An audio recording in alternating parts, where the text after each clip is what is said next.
Bonjour à chacune et à chacun. On se retrouve ce matin pour continuer notre parcours sur le livre des Proverbes. Dimanche dernier, on a étudié le sujet de la paresse et du travail. Et ce matin, on va regarder ensemble le sujet de l'orgueil et de l'humilité. Est-ce que vous avez remarqué, en lisant les Proverbes, que souvent, le paresseux nous fait penser à une personne? Le riche fou, le riche insensé, nous fait penser à une autre personne, mais jamais à nous-mêmes.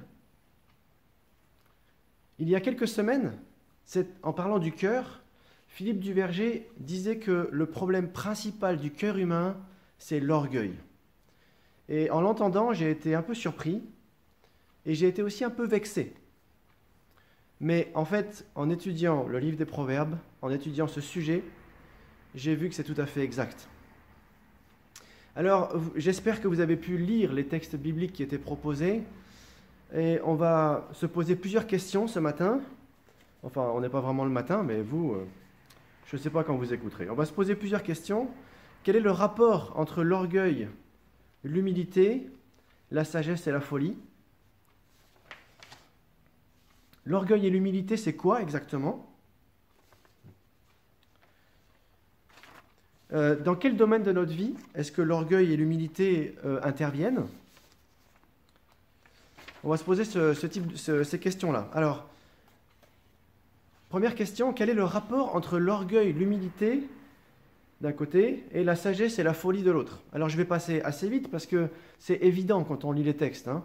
On voit très bien que l'orgueil appartient à la folie et la sagesse correspond à l'humilité. L'humilité est une des facettes de la sagesse. D'abord, quand on ouvre le livre des Proverbes, Proverbe 1, verset 1, « Voici les proverbes de Salomon, fils de David et roi d'Israël. » Le livre des Proverbes est attribué à Salomon. Salomon, c'était le sage par excellence. Et d'où lui venait cette sagesse? On trouve ça dans le premier livre des rois, chapitre 3. Dieu vient voir Salomon pendant un rêve et lui dit « Demande-moi ce que tu veux, je te le donnerai. » Et Salomon répond quelque chose comme « Eh bien voilà, je viens d'être le roi de ton peuple, Dieu, mais je ne suis pas à la hauteur. J'ai besoin que tu me donnes de la sagesse. » Et là, on voit que Salomon est dans une position d'humilité. Alors Dieu répond à Salomon, « Je vais te donner ce que tu as demandé, un cœur sage et intelligent. » Et Salomon a été l'homme le plus sage de son époque. Donc l'origine de la sagesse de Salomon, c'est son humilité. Et quand on continue le tout premier début des Proverbes, les premiers versets, les premiers textes, on lit qu'en fait on a tous besoin de sagesse, qu'on a tous besoin de progresser dans la compréhension de ce qui est bien, de ce que Dieu aime, que le commencement de la sagesse, c'est de respecter le Seigneur, c'est de craindre respectueusement le Seigneur. On lit que ceux qui se moquent des enseignements sont des personnes stupides. Et puis on lit « Mon enfant, écoute ce que te disent ton père et ta mère. » Voilà tout un tas de choses qui nous parlent de l'humilité. Nous ne sommes pas sages. Nous avons besoin de reconnaître humblement que nous ne sommes pas sages et que nous avons besoin de sagesse. Et ceux qui se moquent de ces enseignements-là sont des fous. Vous voyez comment on voit que l'orgueil est une des facettes de la folie et l'humilité est une des facettes de la sagesse.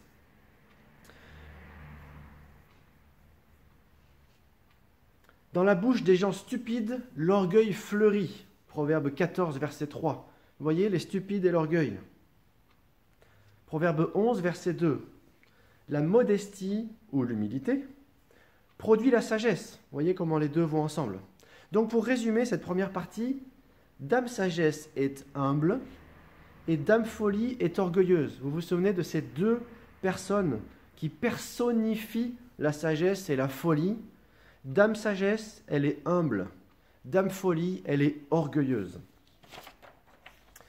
Alors quel est le regard de Dieu sur l'orgueil et l'humilité? Là aussi, je vais assez vite parce que c'est très évident en lisant les textes bibliques. Peut-être même que vous avez déjà la réponse sans avoir lu les proverbes. La sagesse et la folie sont associées dans le livre des proverbes à la bénédiction et à la malédiction. Dieu promet la bénédiction sur les sages et la malédiction sur les fous, sur les insensés. Eh bien, pour l'orgueil et l'humilité, c'est la même chose. Dieu promet la malédiction sur les orgueilleux et la bénédiction sur les humbles. Celui qui se reconnaît petit respecte le Seigneur. Il devient riche, honoré et vit longtemps. Proverbe 22, verset 4. Proverbe 8, verset 13. Je déteste l'orgueil, le mépris, les actions mauvaises et le mensonge. Ça, c'est ce que Dieu dit. Proverbe 16, verset 5. Le Seigneur déteste les orgueilleux. Ils seront sûrement punis. Un texte qui est important, qu'on reverra dans un petit moment. Proverbe 29, verset 23. Quelqu'un d'orgueilleux sera abaissé, mais celui qui se reconnaît petit sera honoré. Et puis une déclaration qui revient plusieurs fois dans la Bible, qui résume les choses. Proverbe 3, verset 34. Dieu se moque des moqueurs, mais il est bon pour les gens simples. Cette citation de Proverbe 3, verset 34, le Seigneur se moque des moqueurs, mais il est bon pour les gens simples. Elle est reprise 2 fois dans le Nouveau Testament, 2 fois sous la même forme, et c'est intéressant de voir comment elle est citée. Regardez dans 1 Pierre 5, verset 5. Vous de même, jeunes gens, soumettez-vous aux responsables de l'Église. Et vous tous, dans vos rapports mutuels, revêtez-vous d'humilité, car l'Écriture déclare « Dieu s'oppose aux orgueilleux, mais il accorde sa grâce aux humbles. » Dans l'Ancien Testament, Dieu se moque des moqueurs, et quand c'est cité dans le Nouveau Testament, Dieu s'oppose aux orgueilleux. Les moqueurs sont devenus des orgueilleux. On va voir dans un moment que c'est redit ailleurs. Mais voilà ce qui résume les choses. Dieu s'oppose aux orgueilleux, mais il accorde sa grâce aux humbles. Voilà un premier regard au travers des proverbes sur l'orgueil et l'humilité. L'orgueil est associé à la folie et Dieu s'oppose aux orgueilleux comme il s'oppose aux fous, aux insensés. Et l'humilité est associée à la sagesse et Dieu accorde sa grâce aux humbles comme il promet sa bénédiction aux sages. Alors maintenant, l'orgueil et l'humilité, c'est quoi exactement? Comment définir l'orgueil et l'humilité?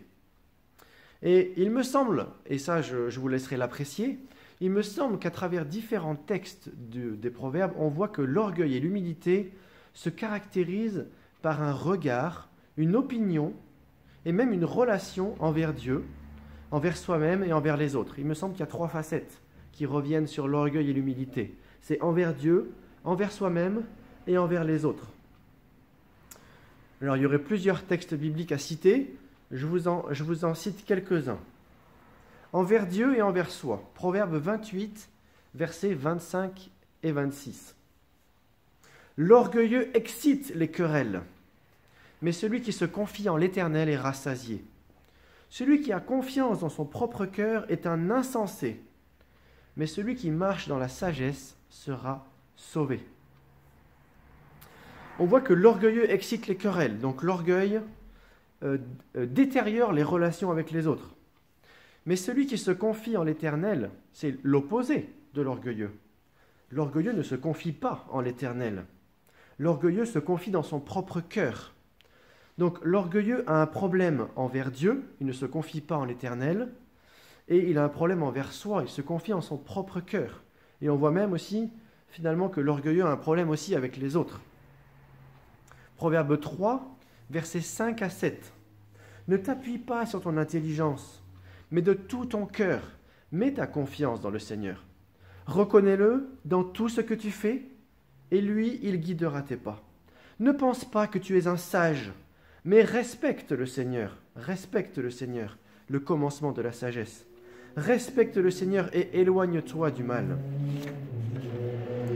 Vous voyez, on ne doit pas s'appuyer sur notre intelligence, on ne doit pas croire qu'on est un sage, on ne doit pas être un orgueilleux, on doit mettre notre confiance dans le Seigneur.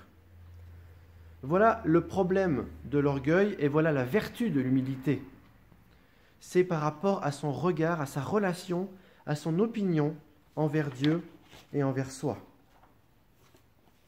Encore un autre, un texte terrifiant, je trouve, Proverbe 30, versets 11 à 13.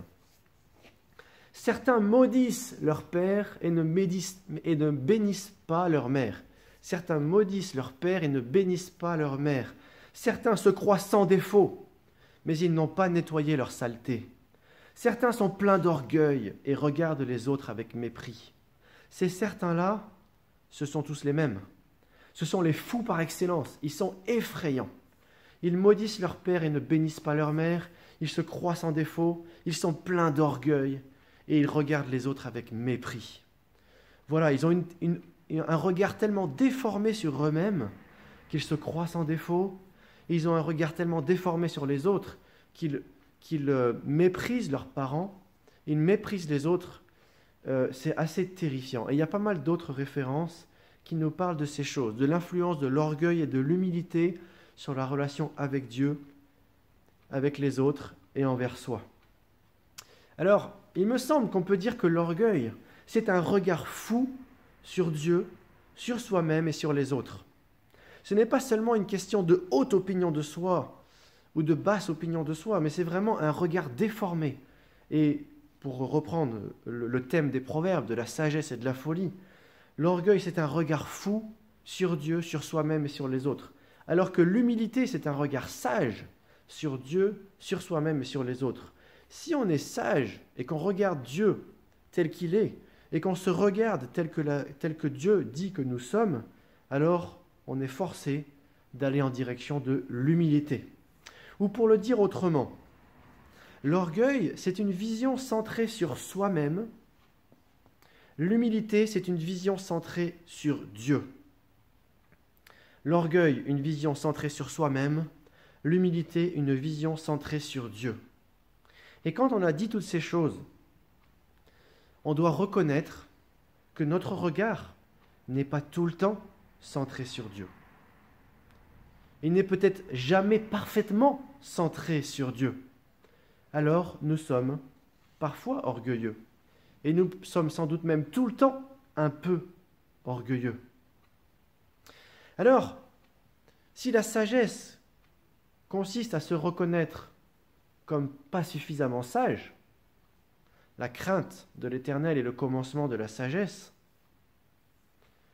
Si la sainteté consiste à devenir de plus en plus conscient de son péché, l'humilité consiste peut-être à réaliser que nous sommes des orgueilleux.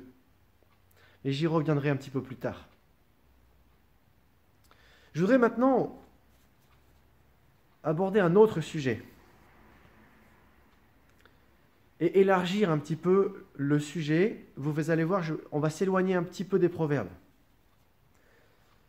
Quelque chose a attiré mon attention. L'orgueilleux recherche la gloire, alors que l'humble est prêt à s'abaisser. Seulement, il y a une distinction entre l'orgueil et la gloire. Il y a une distinction entre l'humilité et l'abaissement. Regardez, Proverbe 29, verset 23, on l'a lu tout à l'heure déjà. Quelqu'un d'orgueilleux sera abaissé, mais celui qui se reconnaît petit sera honoré. Proverbe 15, verset 33. La crainte de l'Éternel enseigne la sagesse et l'humilité précède la gloire. Proverbe 16, verset 18. L'orgueil produit de grands malheurs. Le mépris des autres entraîne la chute. Vous voyez que, en fait, l'orgueil n'est pas du tout associé à la gloire. L'orgueil précède l'humiliation et l'humilité précède la gloire. Alors, ça veut dire qu'on peut être glorieux et humble en même temps. Vous voyez, il faut dissocier la gloire et l'abaissement de l'orgueil et l'humiliation. On peut être glorieux et humble en même temps. Et peut-être vous commencez à voir où je veux en venir. Glorieux et humble en même temps. C'est Jésus-Christ. Son humilité est annoncée bien avant sa venue par les prophètes. Un des textes sans doute les plus clairs à ce sujet, c'est Zacharie 9, verset 9. « Danse de toutes tes forces, ville de Sion. Oui, pousse des cris de joie, Jérusalem. Regarde, ton roi vient vers toi. Il est juste, victorieux et humble. Il est monté sur un âne, pas sur un cheval. Il est monté sur un âne, sur un ânon, le petit d'une ânesse. Le sauveur, le roi que le peuple de Dieu attendait est décrit comme étant humble. Et Jésus-Christ, en humilité, est démontré pendant sa vie. Son incarnation que nous allons fêter à Noël, le fait qu'il ait quitté le ciel pour venir prendre la forme d'un homme, le fait qu'il soit né comme ça tellement humblement, un petit bébé fragile dans une étable. Son incarnation, le moment où il lave les pieds de ses disciples dans l'évangile de Jean chapitre 13, quel abaissement au rang de l'esclave le moins valorisé, et son abaissement jusqu'à la croix. On peut être humble et glorieux en même temps. Et à l'inverse, si l'humilité est associée à la personne de Jésus-Christ, à l'inverse, à l'opposé, plusieurs textes bibliques relient l'orgueil à la personne du diable. Par exemple, Genèse 3, verset 5. Comment est-ce que le diable tente Adam et Ève ? Mangez du fruit, vous serez comme des dieux. Il les tente par l'orgueil. Dans 1 Timothée 3, verset 6, on voit que celui qui doit être responsable de l'Église ne devrait pas être récemment converti parce qu'il y a un risque d'orgueil pour lui. Et s'il devient orgueilleux, voilà ce qu'on lit, il va tomber sous la même condamnation que le diable. Le diable a été condamné pour son orgueil. C'est ce qui semble ressortir aussi d'Ézéchiel 28, d'Ésaïe 12. Il y a plusieurs textes bibliques qui rattachent l'orgueil à la personne du diable. Et ça me paraissait intéressant de dire que l'humilité est divine alors que l'orgueil est diabolique. L'humilité est divine, l'orgueil est diabolique. Je continue maintenant dans le livre des Proverbes. L'orgueil et l'humilité, dans quel domaine de notre vie est-ce qu'ils ont une importance ? Vous avez sans doute remarqué, si vous avez lu les textes des Proverbes qui étaient proposés, que en fait l'orgueil et l'humilité ont un impact sur beaucoup de choses. Quand on lit le livre des Proverbes, on découvre que le thème de l'orgueil et de l'humilité est un thème transversal, c'est-à-dire c'est un thème qui touche à plusieurs autres sujets. Et je ne vais pas les détailler maintenant parce que certains de ces sujets ont déjà été traités, comme la paresse, comme la richesse et la pauvreté, et puis d'autres sujets seront traités plus tard, comme les paroles, mais simplement juste un petit panorama parce que ça nous permet de réfléchir de manière concrète où est-ce que l'orgueil et l'humilité ont un impact dans notre vie de tous les jours. Et sur chacun de ces thèmes, nous pouvons réfléchir. Où est-ce que je me comporte comme un orgueilleux ? Où est-ce que je peux progresser en humilité ? Le domaine des paroles, on a lu tout à l'heure, Proverbe 14, verset 3. Dans la bouche des gens stupides, l'orgueil fleurit. Proverbe 21, verset 24. Le moqueur est un homme arrogant et hautain qui agit poussé par un orgueil démesuré. Le moqueur est un orgueilleux. C'est ce qu'on disait tout à l'heure. Dieu s'oppose aux moqueurs, le Seigneur se moque des moqueurs, et Dieu s'oppose aux orgueilleux. C'était la même citation. Le moqueur est un orgueilleux. Deuxième domaine, les relations ou les conflits. Proverbe 13, verset 10. Les orgueilleux provoquent des disputes. La paresse qu'on a vue dimanche dernier. Proverbe 26, verset 16. Le paresseux se croit plus sage que 7 personnes qui répondent intelligemment. La richesse. Proverbe 28, verset 11. Le riche croit qu'il est sage. La relation aux autorités, et notamment la relation envers les parents. Et l'éducation des enfants, les deux vont ensemble, la relation entre les parents et les enfants. Proverbe 15, verset 5. Un enfant stupide se moque des avertissements de son père. Il méprise les avertissements de son père. Mais celui qui accepte ses reproches montre sa sagesse. Celui qui a l'orgueil de mépriser les avertissements de son père est un stupide. Mais celui qui accepte les reproches montre sa sagesse. Et j'ai trouvé intéressant de se dire que les reproches sont importants pour les enfants parce qu'ils les protègent de l'orgueil. Si on ne veut pas que nos enfants deviennent des orgueilleux, il faut qu'on soit prêt à leur faire des reproches. Et d'ailleurs, j'ai été interpellé en étudiant ce sujet par tous les versets qui parlent des reproches. Les vertus des reproches, ça c'est pas un sujet tellement d'actualité aujourd'hui, mais pourtant c'est ce que dit Dieu dans le livre des Proverbes. Regardez avec moi un certain nombre de textes bibliques qui parlent des vertus des reproches. Proverbe 15, versets 31 à 33. Une personne qui écoute les leçons de la vie a sa place parmi les sages. Une personne qui refuse les avertissements se méprise elle-même. Mais celle qui accepte les reproches apprend à réfléchir. Le respect du Seigneur apprend la sagesse. Pour être honoré, il faut d'abord se faire petit. Celui qui refuse les avertissements est un fou, un orgueilleux. Celui qui accepte les reproches est un sage. Il fait preuve d'humilité. Proverbe 17, verset 10. Un seul reproche fait plus d'effet sur un homme intelligent que 100 coups de bâton sur un insensé, sur un sot. Proverbe 25, verset 12. Pour quelqu'un d'attentif, le reproche d'un sage est comme un anneau ou un collier d'or pur. Incroyable. Si un sage nous fait des reproches, c'est une bénédiction. Et d'ailleurs, regardez bien ça. Proverbe 3, versets 11 et 12. Mon enfant, ne repousse pas les avertissements du Seigneur.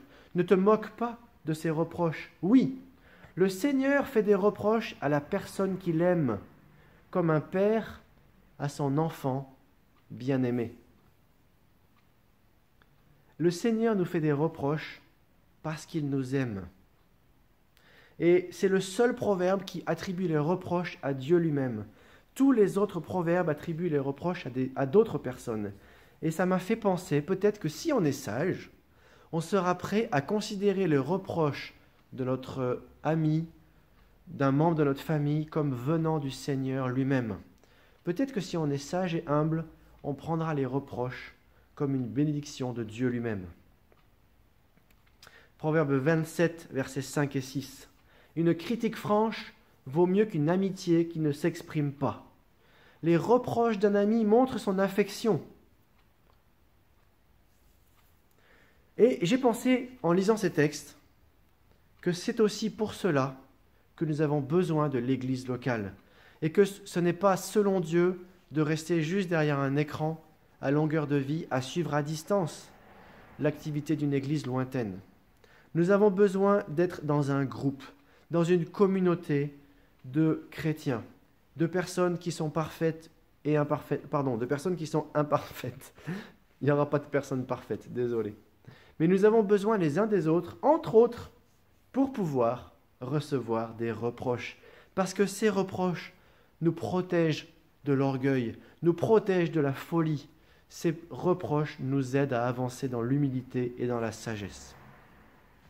Alors, pour résumer, nous avons vu jusqu'à présent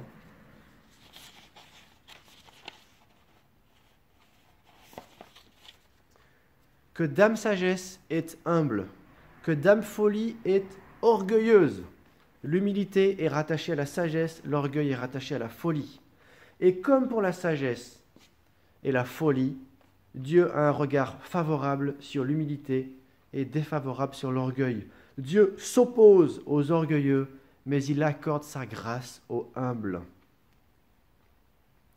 L'orgueil, c'est un regard fou sur Dieu, sur soi-même et sur les autres. L'orgueil, c'est une vision centrée sur soi-même. Alors que l'humilité, c'est un regard sage sur Dieu, sur soi-même et sur les autres, l'orgueil, c'est une vision, l'humilité, c'est une vision centrée sur Dieu. L'humilité vient de Dieu. L'humilité est divine. L'orgueil, lui, vient du diable. L'orgueil est diabolique.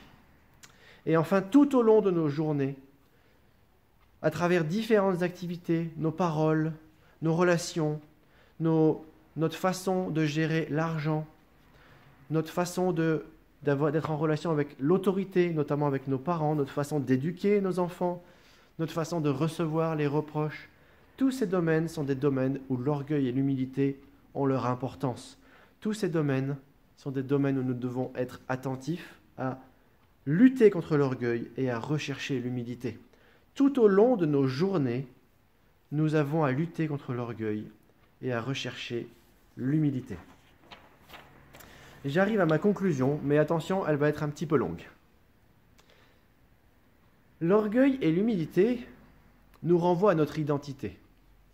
De manière spontanée, on va se dire l'orgueil, c'est une haute opinion de soi-même et l'humilité, une basse opinion de soi-même. C'est vrai, mais j'ai essayé de montrer aussi que ça était surtout en rapport avec notre vision de Dieu et notre regard sage ou fou, parce qu'il pourrait y avoir une mauvaise et basse opinion de soi-même. Mais en tout cas, l'orgueil et l'humilité nous ramènent à notre identité. Alors, la question à se poser peut-être, c'est où trouver une saine, une bonne, une véritable identité selon Dieu? Et la réponse, elle est très simple. C'est dans le message de l'Évangile que nous trouvons notre véritable identité et que nous pouvons donner un sens global à l'orgueil et à l'humilité. Et donc, je vous propose maintenant, en conclusion, de reparcourir ensemble le message de l'Évangile au travers de l'orgueil et de l'humilité et de comprendre quelle est notre véritable identité.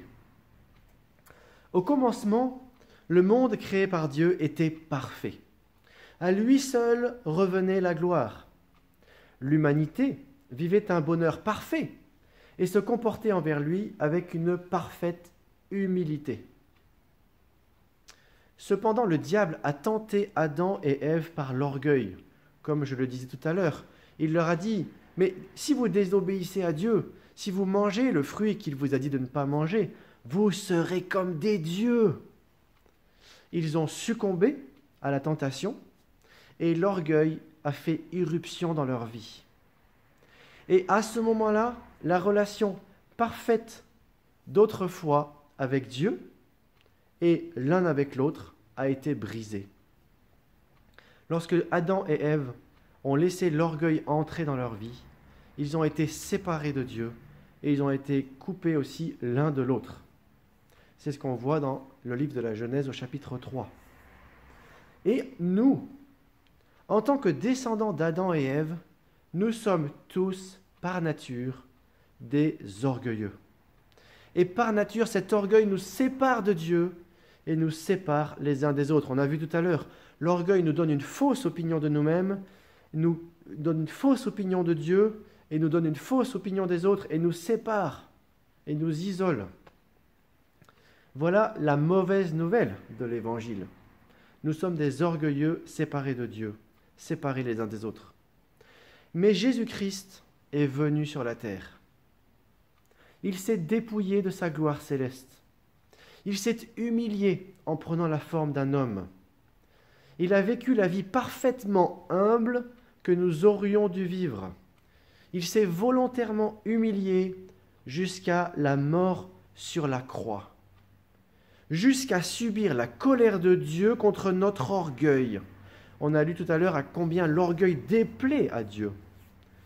Dieu a en horreur l'orgueil.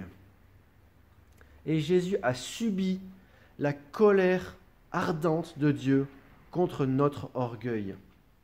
Mais ensuite, il est ressuscité et a été glorifié par Dieu au-dessus de toute autre personne, au point qu'un jour, chacun tombera sur ses genoux en entendant le nom de Jésus. Vous voyez comment Jésus s'est abaissé et ensuite a été glorifié. Jésus est venu offrir la réconciliation avec Dieu à ceux qui sont prêts à reconnaître leur orgueil et à s'humilier devant Dieu. Pour recevoir le salut de Dieu, il faut reconnaître notre orgueil et notre rébellion contre Dieu. Il faut reconnaître que nous sommes incapables de faire quoi que ce soit pour accéder à Dieu. Il faut reconnaître que nous sommes indignes d'accéder à Dieu, que nous ne le méritons pas.